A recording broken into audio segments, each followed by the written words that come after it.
Connue depuis l'Antiquité, la variole semait la terreur partout où elle se manifestait. Cette maladie serait apparue au IVe siècle en Chine. Zhehong, alchimiste et médecin chinois, en donna alors les premières descriptions. Il est admis que la variole fut introduite en Europe par les invasions arabes à la suite de l'épidémie de la Mecque en 572. C'est d'ailleurs un médecin arabe, Rhazès, qui, au IXe siècle, en décrit les symptômes. L'éruption de la petite vérole est précédée par une fièvre continue, douleur dans le dos, démangeaisons dans le nez et frayeur dans le sommeil. La variole apparaît lorsque le sang est infecté et se met à bouillir de telle sorte que les vapeurs s'en dégagent. Cette maladie se manifeste essentiellement sous forme de vésicule. La meilleure chose à faire au cours de cette première phase est de s'éloigner de la maladie pour éviter qu'elle ne se transforme en épidémie. Cette infection, appelée aussi petite vérole, est due à un poxvirus. C'est une dermatose pustuleuse qui peut ressembler à une forme grave de varicelle. Maladie exclusivement interhumaine, elle se transmet de personne à personne par voie respiratoire et par contact direct à partir des lésions cutanées. Dès le XIe siècle, pour lutter contre la maladie, la Chine pratiquait une technique particulière dite de variolisation, ancêtre de la vaccination. Cette pratique consistait à inoculer à un sujet sain des croûtes desséchées de pustules varioliques provenant de sujets ayant développé des formes jugées bénignes. Mais en dépit de la variolisation, la variole continuait à faire des morts. De plus, cette pratique contribuait à disséminer la maladie. Après s'être généralisée dans toute la Chine, la variolisation arrive en Europe via la route de la soie. En effet, en 1718, Lady Montagu, femme de l'ambassadeur en Turquie, raconte les effets de la variolisation tels qu'elle a pu le voir à Istanbul. Chaque automne, les gens se demandent les uns les autres s'il y a quelqu'un dans leur famille qui a envie d'attraper la petite vérole. À la suite de quoi, ils organisent une réunion et une vieille femme se présente avec une coquille de noix pleine de petites véroles du meilleur cru. Elle perce aussitôt une veine avec une grosse aiguille et y introduit le venin. Malgré une campagne menée en 1727 par Voltaire en faveur de la variolisation, cette méthode est fortement controversée en France. Et pour mettre fin aux nombreuses polémiques, le médecin et mathématicien Daniel Bernoulli écrit en 1760 un mémoire dans lequel il propose une modélisation d'une épidémie de variole et une évaluation de l'impact de l'inoculation. Il s'agit là de la première modélisation épidémiologique de l'histoire, comparant le risque encouru en subissant une inoculation avec celui de succomber de la maladie sans traitement préventif. La variole, d'apparence moins terrifiante que la peste, a été bien plus meurtrière au début du XVIIIe siècle, touchant 80% de la population européenne et en tuant 8 à 10%. La descendance de Louis XIV a ainsi été décimée par la variole entre 1711 et 1712.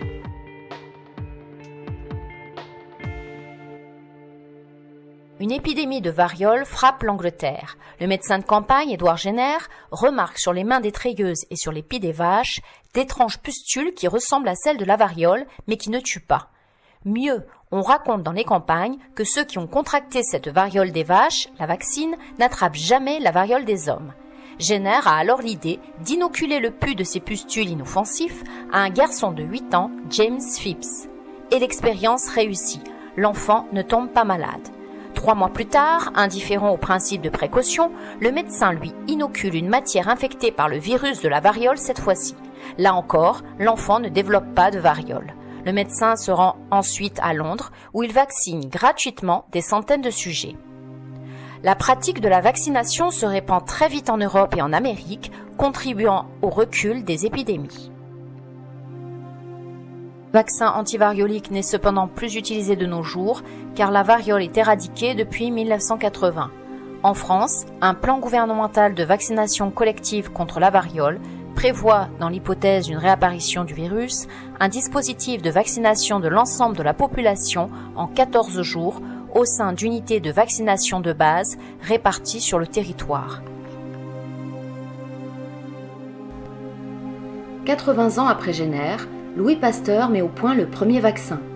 Durant l'été 1879, avec ses collaborateurs Émile Roux et Émile Duclos, il étudie le choléra des poules.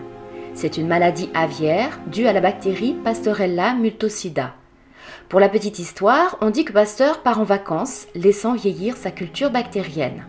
À son retour, il injecte cette culture à des poules et, contre toute attente, la plupart d'entre elles survivent. Il va plus loin dans son expérience en injectant à ces mêmes poules une jeune culture bactérienne. Et là encore, il constate la survie de ce lot de poules. Ces poules traitées résistent donc à l'infection par de jeunes bactéries virulentes. Pasteur pense alors qu'avec le temps, le dioxygène de l'air a ôté la virulence des bactéries. Il utilise cette hypothèse pour continuer ses travaux et appelle cette vieille souche atténuée un vaccin, en hommage à Jenner qui avait étudié la variole des vaches, vaxa en latin. Pasteur travaille également sur une bactérie qui fait des ravages au sein du bétail.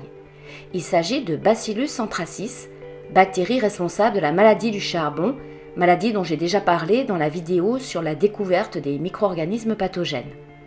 Afin d'obtenir un vaccin anti-charbonneux, il tente d'atténuer la virulence de cette bactérie. Après avoir testé l'effet du dioxygène, il utilise avec succès un antiseptique, le bichromate de potassium. Et c'est en mai 1881 que la Société des agriculteurs de France propose à Pasteur une expérience publique de vaccination du bétail contre Bacillus anthracis. Devant une foule de journalistes, de médecins et de vétérinaires, Pasteur réalise l'expérience célèbre de vaccination anti-charbonneuse à Pouilly-le-Fort, près de Melun, sur 48 moutons. Au préalable, il a injecté à la moitié d'entre eux la souche vaccinale. Plusieurs jours après, il injecte une culture virulente de Bacillus anthracis à tous les moutons. 2 jours après, les 24 moutons vaccinés survivent, tandis que les 24 autres meurent de la maladie du charbon. Mais Pasteur ne fait pas encore d'essai de vaccination sur l'homme, d'autant plus que le corps médical s'y oppose. Pasteur va travailler ensuite sur son célèbre vaccin contre la rage qu'il teste sur des chiens. La rage est une maladie virale grave touchant les mammifères dont l'homme. Elle est causée par un virus qui provoque une encéphalite.